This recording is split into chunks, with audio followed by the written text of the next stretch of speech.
Thank you for joining us in celebrating the diverse culture of Oklahomans. This video is part of a series focused on cultural heritage. We want to thank all of our community members who shared their cultures with us. Visit Pioneer Library's YouTube channel for more videos like this.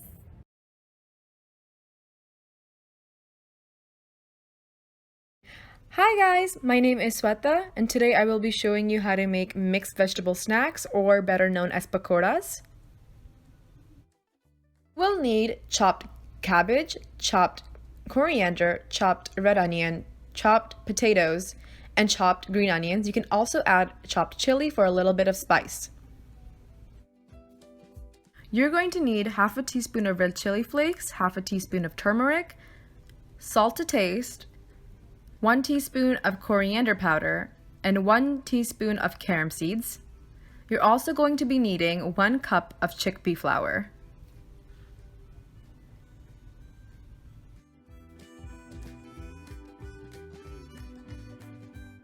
Mixing is one of the simplest and the most essential parts into making pakoras.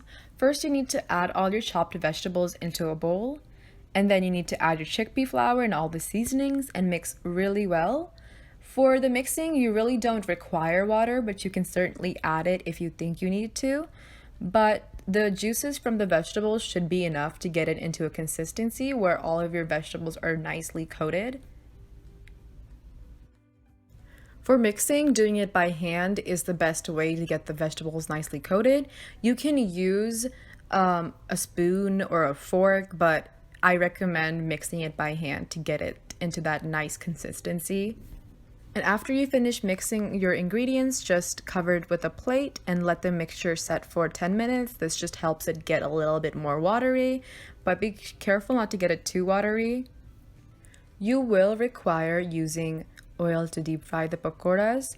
You can use however much oil you think is necessary. It's completely up to you. But for the pan, I do recommend using a cast iron just because you have to cook the pakoras on high temperature. I recommend getting a little scoop of the batter into the oil. You can definitely use a spoon for this, but it's just really hard to get all the batter off the spoon and into the oil, and it can lead to you hurting yourself.